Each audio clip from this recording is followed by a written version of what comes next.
Më vërtet e shtylla e 4 të shtetit, bas ato 3 shtyllave që kemi dëgjuar dhe i përjektojmë do thonë në përditshmërinë tonë në aspektin institucional. Liria media dhe raportet që janë dhënë, sigurisht që qeveria Kurti nuk duhet ta marrë personale, sikur do thotë po sulmohet ajo, siç e tha zoti Rexha, nuk është një komoditet sepse jemi qytetarë të Republikës Kosovës. Nuk jam në fushën e gazetarisë, jam jashtëzakonisht do thotë shumë e përmbajtur kur nuk është fusha ime të hyj në detaje të mos jap mendime, por duke qenë politologe edhe me që për lidh ky raport me politikat apo me gjërat që cilat kanë ndodhur, doja do të bëja një analizë se cilat janë vërejtjet kryesore për të cilat në fakt zoti Rexha i nxorri edhe kam ato do të thotë dyzimet e mia, mund ta quaj se sa mund të jenë të vërteta apo jo. Nuk e di se sa anketa shpërndani, që në anketa këtu tha nga të gjithë nga profesionistë të fushës që vërtet do thotë sikur të jenë 100 gazetar potencialisht përafërsisht mund të ishin ata dhe ne nuk e dim a janë ata gazetar profesionistë të cilët e plotësojnë anketën apo janë edhe gazetar që ka qelluar po ashtu me shortë të cilët nuk kanë pasur marrëdhënie të mira me këtë qeveri.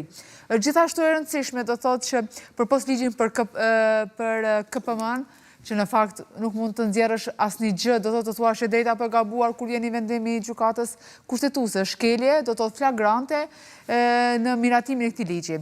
Por ndërkohë thaj edhe pavarësia e RTK-s, me thënë të vërtetën, gjithë historia e pavarësisë së RTK-s gjithmonë ka pasur do thotë këto probleme.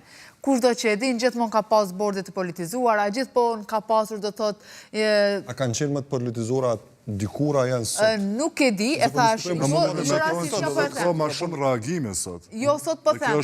Ka pasur në RTK është e rëndësishme një fakt. Në RTK ka pasur bipopullim të punësimit, partijak, është fakt kjo. Ka pasur një... është thënë vazhdimisht. është thënë, një administratë e skashme e ngarkuar vetëm për arsye politike. Ka shërbyer PDK-s, RTK ka shërbyer PDK-s për vite të tëra. Është e vërtetë. Një partije politike ka shërbyer PDK-s. Diçka që e ka kritikuar ton kohën vëtëvendosjes e ka qenë opozicion. Është e rëndësishme. Shoqëria civile e ka kritikuar. Unë po i marr, ju ndëgjova me vëmendje kërkëndjes, respekt. Ndëgjom. Unë ndëgjova këtë, do thotë, unë i mora 3 elemente më të rëndësishme që tha, edhe aty po kapem po e analizoj situatën. Ndërkohë kritikan për pavarësinë e RTK-s, bordet kanë qenë, vazhdojnë dhe uroj të mos jenë të politizuara siç kanë qenë. Punësimet kjo parti nuk ka mundur të bëj sepse i kanë zënë vendet subjekte tjera politike paraprake, fatkeqësisht. Janë populluar do të nga PDK-ja, LDK-ja, AK-ja, gjithë e din që RTK-ja ka bires, nuk e di që po mund me bëj lajme pro kësaj qeverie që ata njerëz që kanë hyrë para në RTK do thotë duke Kanë zavendësu. Tash i kanë vështirë, unë jam ka plot aty, ka të gjitha partive. Po, kështu që është goxha vështirë do thotë kur ty të ka shtym punë subjektive politike tash ta mbrosh qeverinë e taneshme, shumë sforca. Jo, nuk ajo kolega ashtu. Jo, edhe në fakt, jo, shumica e gazetarëve në RTK janë profesionistë.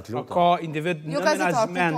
Po, shumica e gazetarëve janë profesionistë, ka menaxhmenti shtym përpara agjenda, sepse drejtori aktual është një ish aktivist. Po e njohim, ai është me kartela dhe nuk është diçka për të fshehur.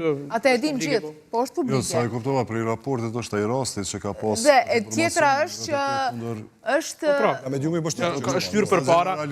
Jo, është shtyr përpara nga drejtori, nga drejtori aktual. Artën që mos ta generalizojmë shkaku që ka profesionistë. Ne njohim si kolegë. Baza ditore mirë po në raport. Më e vogël që do bëja është unë kritikën më të madhe nga kësaj qeverie është që kur nuk kanë ardhur asnjëherë në këtë media, tu po fshin këtë media që jemi pothuajse 4 vite bashkëpunëtor, duke thënë se gjithë janë oligark.